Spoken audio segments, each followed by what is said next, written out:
Um, Miles, just so you know, and I mentioned it to Lanny, I just got, as you may know, I've been very involved with Oregon State Foundation in the athletic department, and we just got notified last Friday that on the 30th, the governor is eliminating all restrictions.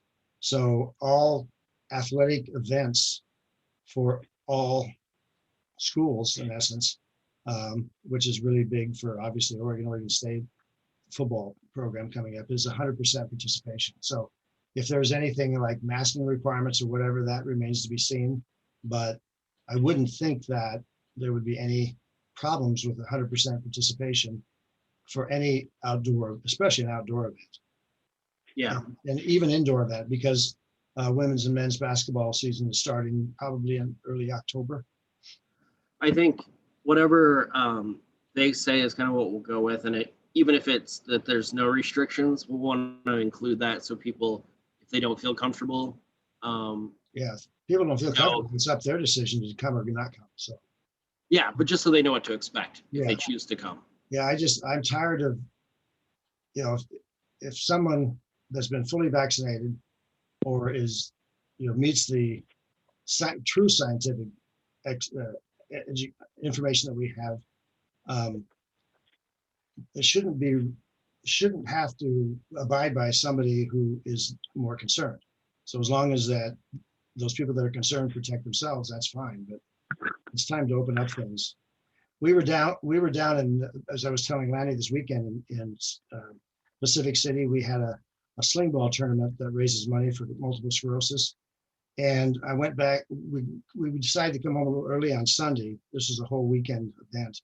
And we could not find a restaurant in Tillamook to go inside to, not because of COVID restrictions, but because there was no employees. So these businesses that have been shut down, particularly in rural areas, have been really devastated financially. It was a ghost town almost. And there were line up all the way onto Highway 101 for McDonald's and Burger King and all these other places, but you couldn't go inside to use the bathroom. Yeah, yeah, it would be whatever the city is, the risk manager and the emergency manager would like to see, and then communicating that effectively so that people can come prepared with whatever they need. Yeah, whatever they So choose.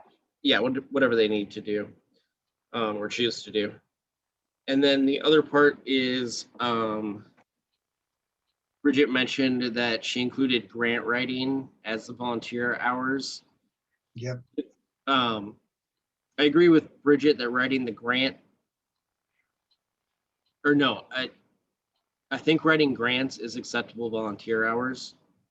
I think 2 years ago we saw this, and she was counting like volunteer hours for herself and also paying herself.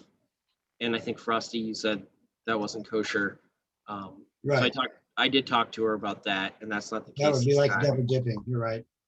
Um, yeah, so it's not a perfect application by any means, but it's kind of up to the committee to decide what to do. Had you Well, guys seen, it sounds like, well, and I've had a chance to read it, Miles. It sounds like they've done this before. Was it pretty well attended? yeah, yeah, I'd say over the course of I'm, it's been a couple years. I'm trying to remember. Kind of for each performance, they had probably 20 to 50 spectators, and then they did like not 6 or 9 performances. Um, and that was really with very limited exposure. Mm. So, um, yeah, I think people enjoyed it coming out to do something on a sunny afternoon on the library lawn. Unless we have 115-degree weather, I would expect it to be very well attended, because there were literally, I was telling Landy before you guys got on, there were literally thousands and thousands of cars parked along Highway 6 along the Wilson River, and the traffic just heading to the cooler temperatures this weekend was just, people were just wanting to get outside and get. Yeah, So I a lot would of hope, pent up demand. yeah, you bet. Um, The only concern I have is, and I've heard this from a number of really fun and funny comedians, is it talks about political comedy. A lot of these comedians, whether it's no matter what political ilk, saying they've stopped going to college campuses because everybody gets offended nowadays. So my only hope is that nobody gets offended if somebody doesn't like what they hear. They just don't have to listen. Yeah, Either way, that opens up a whole can of worms that yeah, free well speech. above my pay grade. So, Yeah.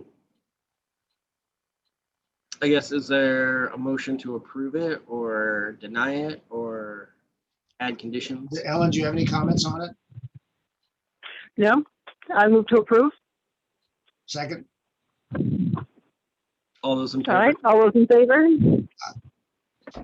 Okay.